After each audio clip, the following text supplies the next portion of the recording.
এবার সানকুইক চলতি পথে ইফতার।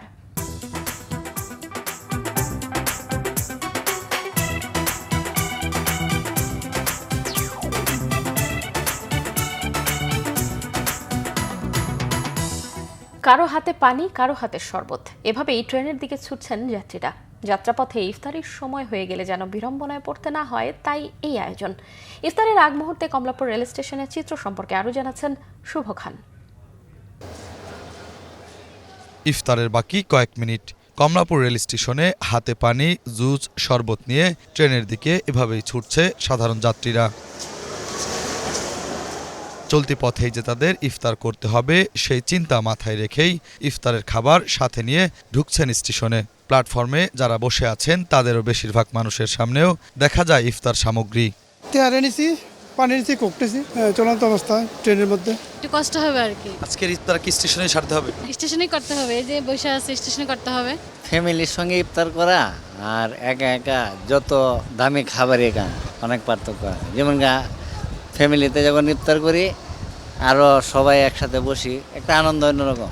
আর আজকে এখানে একা একা বসে ইফতার করতে হবে। চলতি পথে তো আর নিজে ইফতার করতে হচ্ছে, এই জন্য একটু মোটামুটি আর কি, মানে যতটুকু মানে নিজে যে করা যায়, অথবা ট্রেনে যারা আমার সাথে থাকবে তাদেরকে নিয়ে মিলেমিশে মানে শেয়ার করে ইফতার করবো আর কি। বাসায় যেটা করি ওরকমটা হয় না, যার কারণে হালকা পাতলা স্যাম্পলই কিছু নিয়েছি, রাস্তায় ট্রেনে ইফতার করব।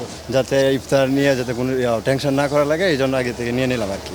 ট্রেন ছাড়ার সময় ঠিক ইফতারের 5 মিনিট পর যাত্রীরাও যে যার মতো খাবার সামনে নিয়ে বসে আছেন, জানান নিজেদের অনুভূতির কথা। আল্লাহর কাছে লক্ষ কোটি শুকরিয়া।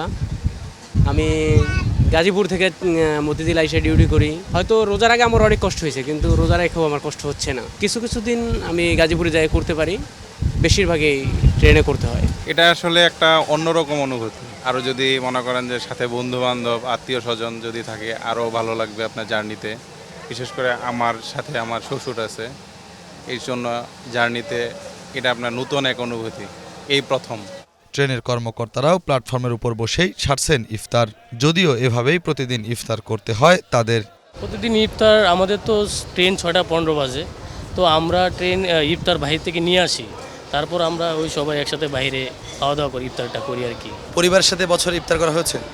না, এখন পর্যন্ত একদিনও হয় নাই। যতদিন ডিউটি অবস্থায় ডিউটি চলতেছে, হয়তো মনে হয় না ঈদের আগে যাওয়া হবে, ইফতারি করা হবে। ইফতারের আজান পড়েছে, চলতি পথের মানুষ ইফতার শুরু করেছেন। কেউ পানি, কেউ শরবত, কেউ বা তেহারি দিয়ে। পরিবার ছাড়া চলতি পথের মানুষগুলো চলন্ত অবস্থাতেই কমলাপুর রেল স্টেশনে ইফতার সারছেন। সিয়াম সাধনার মাসে বেশিরভাগ মুসলিমই রোজা পালন করেন, আর রোজা পালনকারীদের মধ্যে একটা শ্রেণীর মানুষ থাকে চলতি পথেই তাদের ইফতার সারতে হয়। কমলাপুর রেল স্টেশন থেকে শুভ খান, বাংলা ভিশন, ঢাকা।